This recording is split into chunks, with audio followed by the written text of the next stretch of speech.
নমস্কার বন্ধুরা, আজ আবার মাদা কিচেনে ব্লগ থেকে চলে এসেছি। একটা মুখরোচক একটা টিফিন করব। মানে হঠাৎ করে মনে হয় যদি একটু বিকালে কিছু খাওয়া যায় আর কি। হ্যাঁ, ঘরে যেটুক উপকরণ থাকবে সেই দিয়ে মানে করাই যায়। হঠাৎ করে মনে হলো আমি মুড়ির চপ করবো। এই যে মুড়িটাকে ভালো করে ধুয়ে আমি রেখে দিয়েছি এই যে একটা পাত্রে। তারপর এটার সঙ্গে কি কি মেশাচ্ছি আমি সেটাই দেখাবো। এই যে আমি দিয়ে দেবো একটু কুচনো আলুটাকে ভালো করে কুচিয়ে নিয়েছি, একদম সরু সরু করে কুচিয়েছি। পেঁয়াজ দেব, কাঁচা লঙ্কা দেব, আর হলো ধনেপাতা দেবো। এক এক করে দিয়ে দিচ্ছি। এই যে দিয়ে দিলাম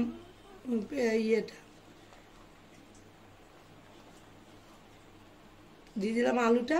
এবার দিয়ে দেবো একটু কষলে নিই পেঁয়াজটা। এই যে কষলে দিয়ে দিলাম, আর এই কাঁচা লঙ্কাও দিয়ে দিলাম, আর দিয়ে দেবো অনেকটা করে ধনেপাতা। বেশি কিছু উপকরণ লাগে না, ঘরে মানে সবারই নিত্য কি মানে এগুলো জিনিস থাকেই, কারো বাড়িতে থাকে না যে তা না, সবার মোটামুটি এগুলি জিনিস থাকে, এগুলি দিয়েই করা যায়। এবার দিয়ে দেবো হলো এটার সঙ্গে একটু বেসন দিয়ে দেবো, কারণ বেসনটা একটু বাইন্ডিংয়ের জন্য দিতে হবে। হ্যাঁ, আঠালো ভাবটা না হলে পরে এটা মাখা যাবে না। দিয়ে দেবো হলো এই যে আমি দিয়ে দেবো হলো বেসন, 1 চামচই দিলাম, 1 চামচ না 1.5 চামচের মতো দিয়ে দিলাম। দিয়ে দেবো হলো নুন আন্দাজ মতন, যে যেরকম নুন খাবে।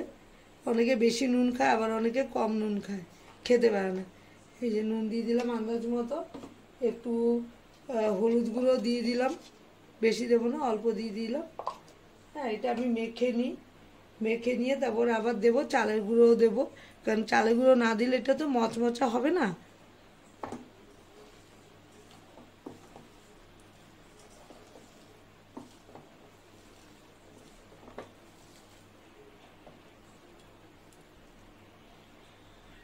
আমার এটা মাখা হয়ে গেছে। হ্যাঁ, আর একটু দিয়ে দেবো চালের গুঁড়ো, আর চালের গুঁড়ো না দিলে একটু মচমচা হবে না। এই যে চালের গুঁড়োটা দিয়ে দিচ্ছি, 2 চামচই দেব। আমি কিন্তু একটুও জল দিইনি, কারণ পেঁয়াজের জল, আলুর জল, মানে যেটুকু গায়ে লেগে আছে ওইটা দিয়েই আমি করে নেব। অনেকটাই আঠা আঠা হয়ে গেছে। আর আমি কিন্তু লাল লঙ্কার গুঁড়ো দিইনি, ঝাল লাল লঙ্কার গুঁড়ো দিইনি, রেড চিলিও দিইনি, কাঁচা লঙ্কা দিয়েই করেছি।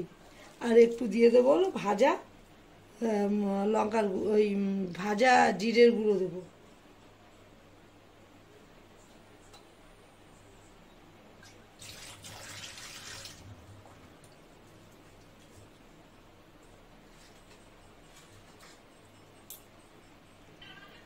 এই যে ভাজা জিরের গুঁড়ো দিয়ে দিয়েছি, এটা দিয়ে আর একটু মাখিয়ে নেব,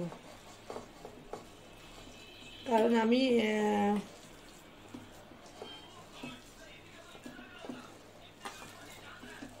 এটার মধ্যে কোনো চাট মশলা বা কিছু দিইনি, আমি শুধু জিরের গুঁড়ো দিয়ে দিয়েছি। আর এটার মধ্যে ভাজা জিরের গুঁড়োটার মধ্যে জিরে ধনে আর লঙ্কা, শুকনো লঙ্কা আর তেজপাতা দিয়ে টেলে নিয়ে আমি বেটেছি এটা। আমি তারপর একটা একটা করে মানে করে আমি দেখা যে কী করে তৈরি করতে হবে। এই যে করে নিয়ে 2 হাতে একটু চেপে সুন্দর করে গোল করে নিতে হবে। দেখতেও তো সুন্দর, খেলে তো হবে না, দেখতে সুন্দর হতে হবে।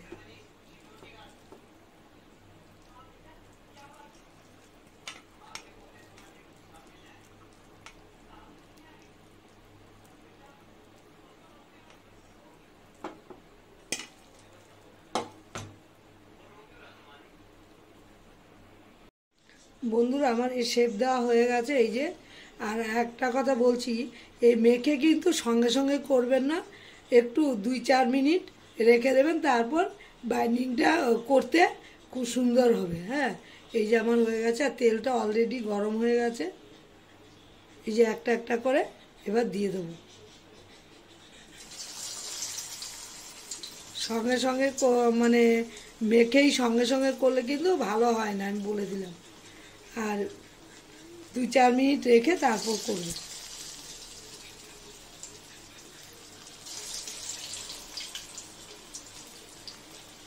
একসাথে অনেকটাই হবে, যতটা পারি করে বন্ধুদের দেখাই।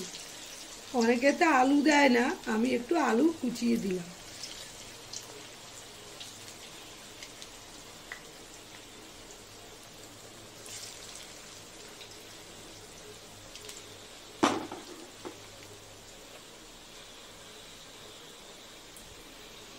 ভাজাটা আমার অলরেডি হয়ে গেছে। আমার ফোনটা একটু ডিস্টার্ব করছে, এই জন্য প্রথমে যে মানে ইয়েটা চপটা উল্টেছি ওটা দেখাতে পারিনি বন্ধুদের। আর এই আমার দারুণ কিন্তু হয়েছে দেখতে। আমার মতো কিন্তু একদিন মানে বন্ধুরা চটজলদি এরকম মুড়ির চপ বানিয়ে ফেলতে পারেন। বেশি উপকরণ তো লাগেই না, এটা কমন সবার বাড়িতেই থাকে এ কটা জিনিস। হ্যাঁ, বাইরের খাওয়ার থেকে ঘরে এরকম বানিয়ে খেলে কিন্তু দারুণ লাগে। প্রথম কম আঁচ করে দিতে হবে, তারপর আঁচটা একটু বাড়িয়ে দিতে হবে। এই যে পুরো একদম ইয়ে হয়ে গেছে, মানে খ্রিস্টি হয়ে গেছে, একদম ভালো, একদম মচমচে হয়ে গেছে। বেশি বেসনও দেওয়া যাবে না, বেশি চালের গুঁড়োও দেওয়া যাবে না, তাহলে কি মুড়ির আসল স্বাদটাই বোঝা যাবে না। আমার মতো একবার বানিয়ে ফেলতে পারেন বন্ধুরা। ভালো লাগলে লাইক শেয়ার কমেন্ট করবেন, সাবস্ক্রাইব করতে একদমই ভুলবেন না। সবাই ভালো থাকেন, সুস্থ থাকেন।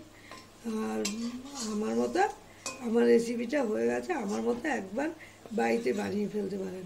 এই যে হলো মুড়ির চপ।